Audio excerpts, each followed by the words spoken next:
Hey guys, how's it going? It's Josh here and welcome back. Well, I say welcome back, welcome to the new 5-part series on my channel. So every Wednesday I'm going to upload these same videos for I think, 5 weeks. 10 symptoms of anxiety, stress and depression. Because you know me, I like to do informative videos on my channel. Things to do with like depression and things like that. I love to do informative videos on it. So I've got 5 videos prepped. And yeah, these are going to be coming out every week on Wednesday. Also, just a quick reminder, as I said in my last video, on this weekend, I'm going to be doing a anxiety and things like that, mental health Q&A. So if you want to leave a question down below, for the anxiety Q&A, please do. I need the support of everybody watching the video. If everybody who watches my video comments a question, I can easily get that video up. If I don't get enough comments, I won't be putting that video up because I won't have enough comments to do it. So yeah, please go and comment down in the comments what you want to ask, and I'll do that on the weekend as well. So you might be wondering what I actually did with my afternoon. Well, I made these. So that, and that. Yeah, I look stupid right now, but for you there should be numbers there. And I was spending ages trying to figure out where to either get these or make them, and I had to make them in the end, so I've made them, and yeah, let's get on with this video. So number 1, frequent headaches and jaw clenching and pain. So let's just start with headaches. It's very common especially with stress and anxiety, getting yourself worked up, to get headaches and be lightheaded and things like that and nauseous. That's totally common. Number 2, jaw clenching. So this, I think, is a way, I'm not sure why we do it, but in my opinion, I think it's a way that when you get yourself so overwhelmed, it's a way to take some of the pressure out of you, a bit like a stress ball when you squeeze it. Something like that takes the pressure. I think that's also got something to do with it. And lastly, the pain, you can get pain everywhere, with all 3. You can get pain literally anywhere, and it hurts. Like right now, I'm not that stressed, I'm not that anxious, I'm not depressed, really. I mean, it has been a difficult week, but I'm not really that stressed. But my back, at the top, hurts and feels really tight, which is, a common symptom of this. So I'm having it right now, and it's very common. Number 2, gritting and grinding of teeth. Yeah, this I do often. It's no good for you, don't do it. But yeah, it's a very common way, once again, I think, to just relieve the stress, and sort of like a stress ball, when you squeeze it, it's like rubbing your teeth together. I don't know, I don't understand it, but I've done it in the past. I don't really do it now, but every so often, if I get really anxious or something like that, I will find myself doing it. But yeah, try not to do that because it's no good for your teeth. So stuttering. Now, if you lot saw the outtakes of my videos from when I stutter and the things that I cut out, it's quite bad. I stutter a lot, especially when I'm, trying to focus and make these videos. I stutter quite a bit, and that's because, once again, in my opinion, I'm no trained professional. In my opinion, your mind's that overworked that you haven't got really a lot of space left for speech and things like that. So when you're overworking your mind and thinking what you want to say and stuff like that, I think it's easy to stutter and, become repetitive in what you say. Number 4, trembling, the trembling of lips and hands. So, when you start shaking and things like that, that can be many of things. With anxiety, it happens naturally anyway. I mean, if I try and keep my hands stable, my fingers do shake a little bit and things like that. But when you're hyperventilating and stuff like that, your hand can literally just start shaking like that because you're not getting enough oxygen.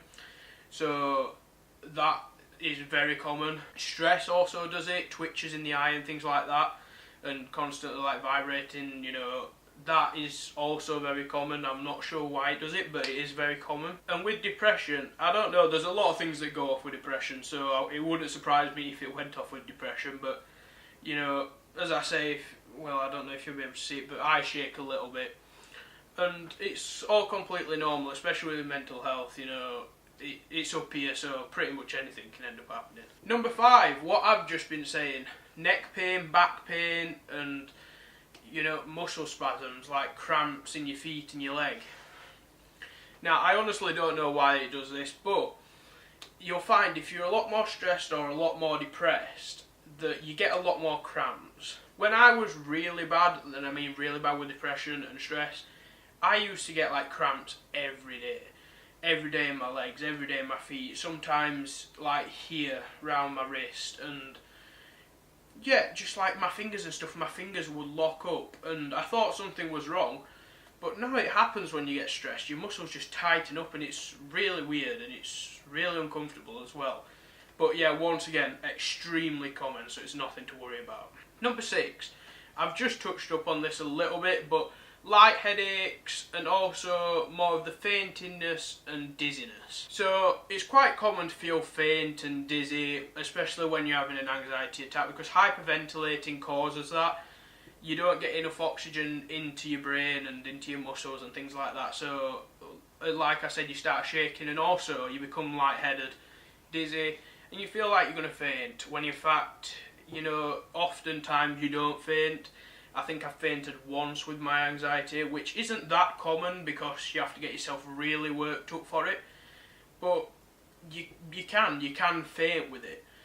And yeah, it's also, the fainting part isn't that common. I mean, it's not like totally uncommon, but it doesn't happen that much. But feeling faint, feeling dizzy, feeling weak, things like that, totally common. Ringing, buzzing or popping sounds in the ear, you know, that, yeah, I can totally agree with that. I have that all the time, and you know, things like my ears popping, you know, that's also a factor of stress.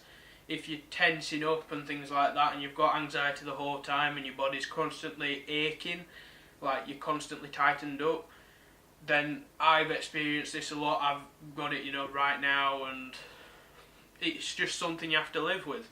But it doesn't affect me. I rarely think about it now, and I've got notes on my tablet. If you're wondering why I keep looking down, that's, you know, to make sure I get everything in the video. But yeah, if your muscles are tightening up and you're really experiencing this head pain and things like that, ringing and popping in the ears is just so common. Now, frequent blushing or sweating.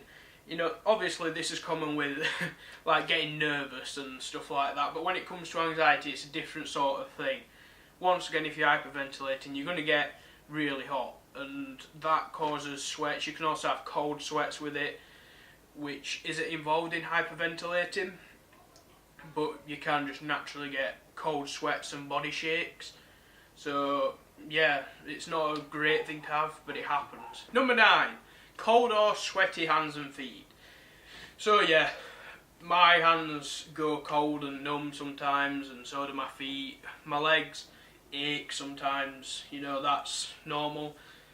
But also the not so normal bit about it is when they're cold, they sweat, and that sometimes just happens to people anyway. But if you're suffering from anxiety and depression and things like that, you will find that it does it a lot more.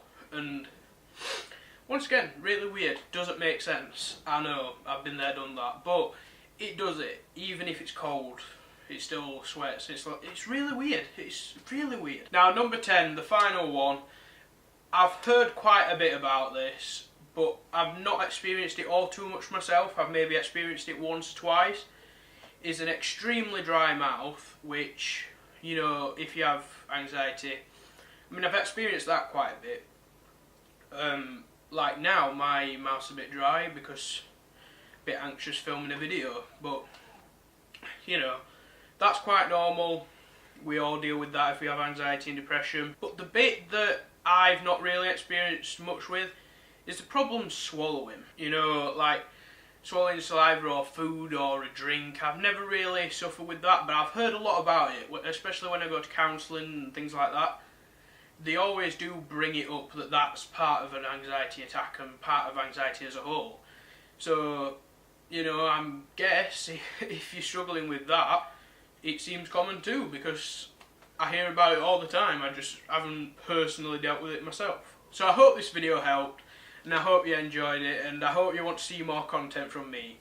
So once again, these will be coming every Wednesday, and yeah, I'm just going to keep them coming up. And also, leave your comments below for the weekend video, the mental health Q&A, And yeah, I'll see you in the next video. Please like, subscribe, comment, tell me how I've done, and I'll see you in the next video. Peace.